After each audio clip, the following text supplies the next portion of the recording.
사람들은 일을 합니다. 그리고 일을 통해 얻는 소득으로 살아갑니다. 그럼 하루에 얼마나 일을 해야 할까요? 인간은 기계가 아니니까 말이죠. 미국의 자동차 공장에 다니는 제임스 씨는 하루에 기본 8시간을 일합니다. 그럼 한국의 자동차 공장에 다니는 김철수 씨는 하루에 몇 시간을 일할까요? 네, 마찬가지로 하루 8시간을 일합니다. 우리나라의 근로기준법에 따르면 하루 근로시간은 8시간을 초과할 수 없다고 규정되어 있습니다. 한국과 미국, 나라는 달라도 전 세계 대부분 국가의 하루 기본 근로시간은 8시간입니다. 이렇게 전 세계 근로자들의 하루 근로시간을 정한 곳은 어디일까요? Yeah, the organization as the ILO is an organization needed to improve the conditions of work around the world.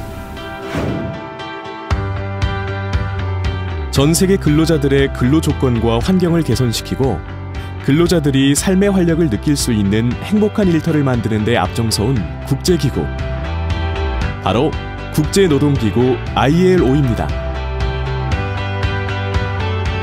And we continue to believe that every woman and man should have the opportunity to obtain decent and productive work in conditions of freedom, equity, security, and dignity. That's what we call decent work. And decent work is not just a dream.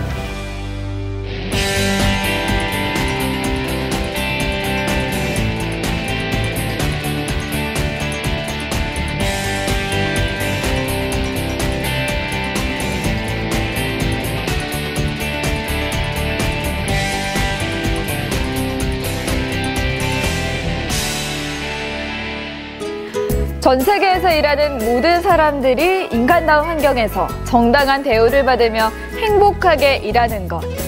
인류 역사 이래 수많은 사람들이 이루고자 노력했던 대표적인 꿈과 이상입니다.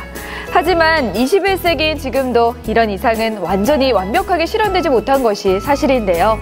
일하는 사람들의 행복이라는 이상을 실현하기 위해 애쓰고 있는 국제기구가 바로 국제노동기구 ILO입니다.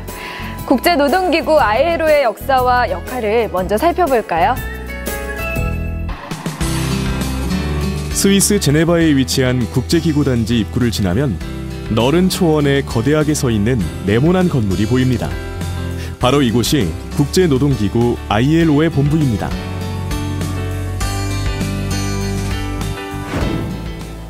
The core values of the ILO today are much the same as they were when we were created almost 100 years ago in 1919.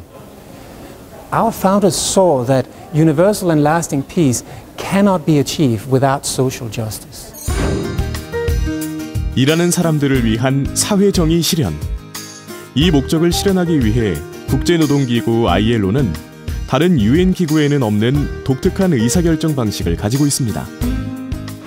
We have a unique structure whereby we bring together the world's governments with the world's employers and the workers to discuss and to take action on some of the most important issues of our time. 대부분의 국제기구는 각 국가의 정부 대표들이 모여 정책을 결정합니다. 하지만 국제노동기구 ILO는 각 회원국의 근로자와 사용자, 정부, 즉 노사정 세 주체가 함께 의사결정에 참여합니다. 물론 국제노동 기준이 정해졌다고 모든 나라들이 바로 이에 상응하는 근로조건을 갖추지는 못합니다. ILO는 각국의 개발 정도를 고민하고 현재의 상황에서 다음 단계로 나아가기 위해서 어떤 점을 들여다봐야 할지 방향을 제시를 해주고 필요하다면 역량 강화를 위한 지원을 합니다.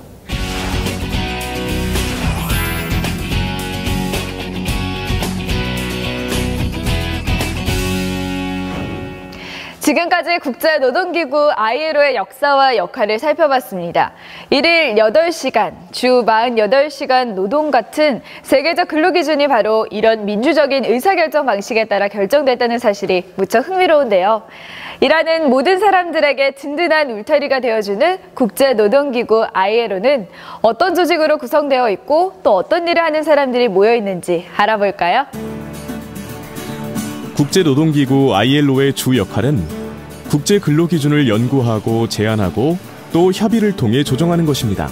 그래서 주로 사회학자, 노동경제학자, 통계학자, 법률가, 인사전문가와 같은 전문가들이 업무를 수행하고 있는데요.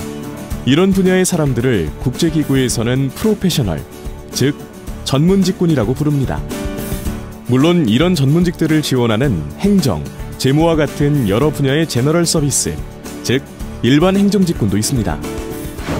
So I think it is also important to clarify that, because sometimes people think that because of the nature of the ILO we are very focused on technical specialists in the area of labor and employment, but we also have staff in the administrative areas as well. So it's quite of a mixture of the specialists that we have working for the organization. I mean, definitely you find more staff working in the technical departments than staff working in the administration part.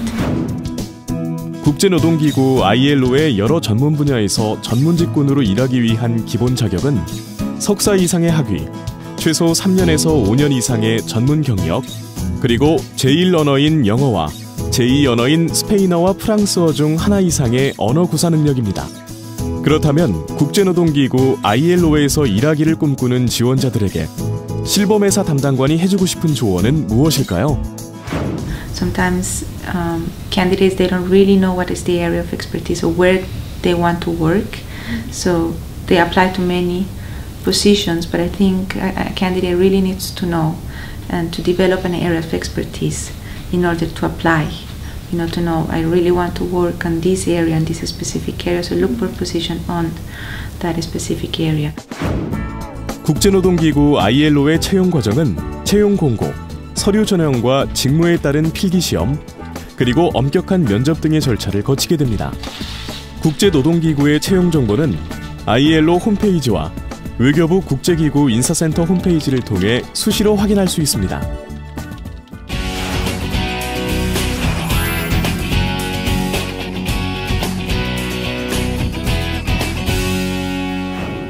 인사 담당관인 메사 실버 씨로부터 국제노동기구 ILO에서 일하기 위한 자격 조건과 조언을 들어봤는데요.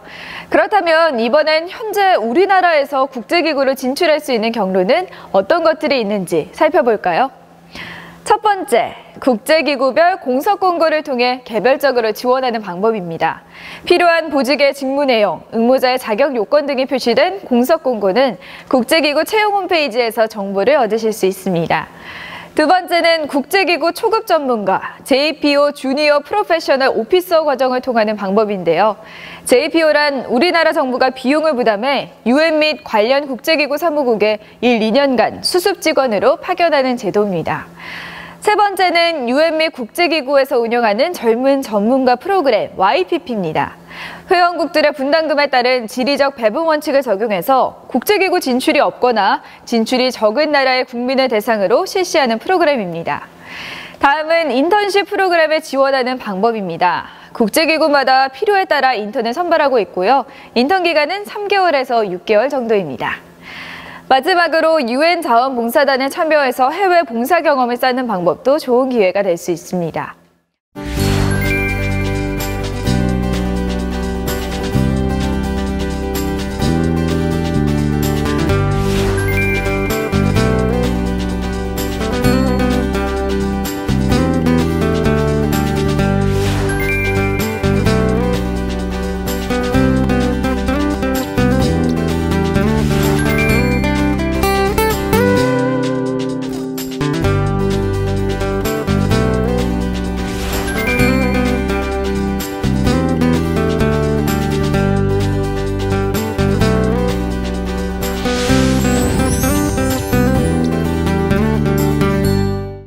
그럼 이번에는 이미 국제노동기구 ILO에 진출해 있는 한국인 선배들을 만나 자세한 이야기 들어볼까요? 오랜 시간 자신만의 전문성을 쌓고 국제노동기구 ILO에 와서 능력을 발휘하고 있는 2명의 한국인 직원이 있습니다. 어려서부터 국제기구 진출을 꿈꿔왔다는 이진아 씨를 먼저 만나볼까요? 네, 안녕하세요. 저는 국제노동기구 ILO의 인사 담당관으로 있는 이진아라고 합니다. HR, Human Resource라는 거는 굉장히 광범위한 분야를 포괄하고 있는데요. ILO에는 한 80명 정도의 인원이 있고 인력을 채용하고 계약서를 작성하고 업무 평가, 직원 훈련, 그 다음에 적재적소에 인력을 배치하는 일 등, 그 다음에 직원 복지 향상 등의 일들을 다 하고 있습니다. 10년째 근무 중인 이진아 씨는 ILO에서 일하는 것에 대한 자부심이 대단했는데요. 어떤 과정을 거쳐 이 자리에 오게 됐을까요? 대학교에서는 사회복지학을 전공했고요. 그리고 대학원에서는 국제개발, 국제정치를 전공했고, 그 다음에 외교통상부에서 JPO를 뽑아요. 1년에 지금 한 15명씩 뽑는데 그 시험에 응모해서 돼서 ILO에 정착하게 됐습니다. 일단 국제기구에서 일한다는 것의 의미는 전 세계에 한 180여 개국의 회원국들이 있는데 그 회원국들의 사람들이 다 모여있는 다인종, 다문화사회라는 거예요.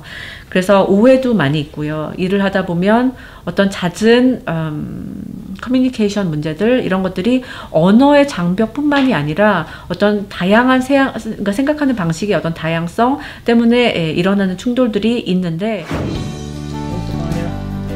다음은 국제노동기구 ILO에서 중요한 업무를 담당하고 있는 이태원 씨를 만나볼까요?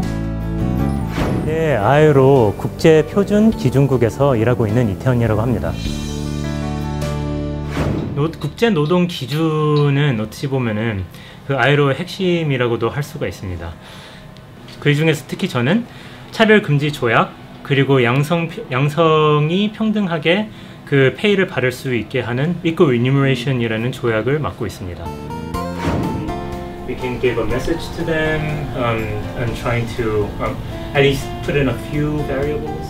So while 이태원 씨가 ILO에서 맡고 있는 국제근로 기준과 양성평등에 관한 업무는 항상 여러 사람들과의 활발한 토론에서 출발합니다. Employment Act. 네, 국제기구에서 일하면은 가장 커다란 보람은 아마 한 번도 만나지도 않고 앞으로도 못 만날 가능성이 많고 하지만 지금 현재 저희의 그 도움, 어떻게 보면 국제사회의 도움, 이 가장 필요한 사람들한테 제가 하는 일이 기여를 할 수 있는 기회를 제가 받았다는 것이 가장 커다란 보람인 것 같습니다. 노동법 전문의 미국 변호사이기도 한 이태원 씨는 국제기구에 어떻게 진출하게 됐을까요?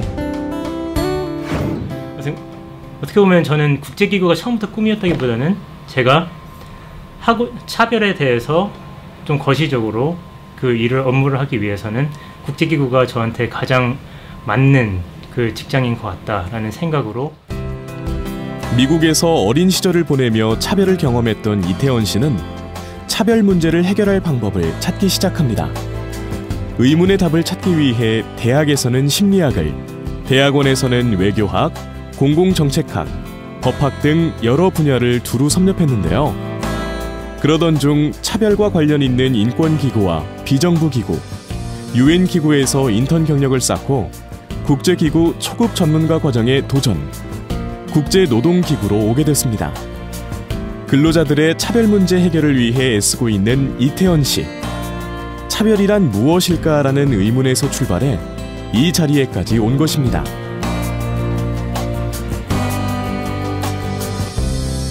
방금 만난 두 분은 모두 우리나라 외교부의 국제기구 초급 전문가, 즉 JPO 프로그램을 통해 국제노동기구 ILO에서 일하게 된 분들입니다. 먼저 이진아 담당관은 어린 시절에 만났던 UN 직원들을 보며 국제기구에서 일하고 싶은 꿈을 갖게 됐는데요. 그 꿈을 이루기 위해서 열심히 5개 국어를 터득하고 다양한 민족과 소통할 수 있는 능력을 키워왔습니다. 그리고 이태원 담당관은 어려서 미국에서 받은 부당한 차별에 대해 분노하는 것에 그치지 않고 차별에 대해 끊임없이 의문을 갖고 해결 방법을 찾았다고 합니다. 그래서 심리학, 외교학, 법학 등 여러 분야에 대해 공부하고 연구한 결과 지금은 국제노동기구 ILO에서 직장 내 근로자의 차별을 해소하는 일에 매진하게 됐습니다. 이처럼 자신이 관심 있어 하고 흥미있는 분야에 대해 계속 질문하고 탐색하는 과정에서 만들어지는 것, 그것이 바로 전문성이 아닐까요? 여러분도 국제기구에서 일하고 싶다면 막연한 목표를 갖기보다는 내가 좋아하는 것이 뭔지, 또 관심 있는 분야가 무엇인지를 파악한 다음 그 분야에 맞는 전문성을 갖추어 나가는 노력이 뒤따라야 된다는 사실 잊지 마세요. 국제기구에서 물론 많은 사람들이 다른 대답을 하겠지만 제 개인적인 소견으로는 언어와 그다음에 어떤 다양한 문화에 대한 열린 마음이라고 말씀을 드리고 싶습니다.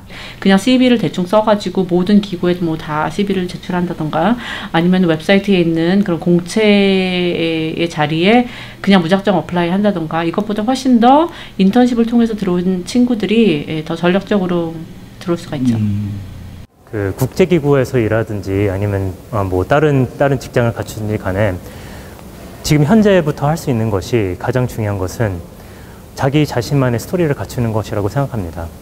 지금 현재 그 본인에게 가장 와닿는 키워드가 무엇인지, 가장 와닿는 스토리가 무엇인지, 또한 국제기구에서도 결론적으로 끝까지 살아남는 분들을 찾아보면은 본인만의 그 관심 분야, 본인만의 키워드를 하나 잡고 그것에 대해서 장기간 판 분들이라고 생각하고 있습니다. If you apply as a young person interested in working in an international organization, you apply the first time, you are not called, you receive an email saying sorry, you were not selected. You keep going, keep trying, because it's not because the first time you didn't get it or you were not called for an interview doesn't mean that next time it might happen. So I think people should continue and being encouraged to continue applying for the organization. As I said, knowing really what are my strengths, what are my weaknesses, to which areas I really want to apply, and that definitely will help. 국제노동기구 ILO는 지난 1999년 디센트 워크라는 새로운 비전을 발표했습니다. 디센트 워크, 우리말로 하면 양질의 일자리란 뜻인데요.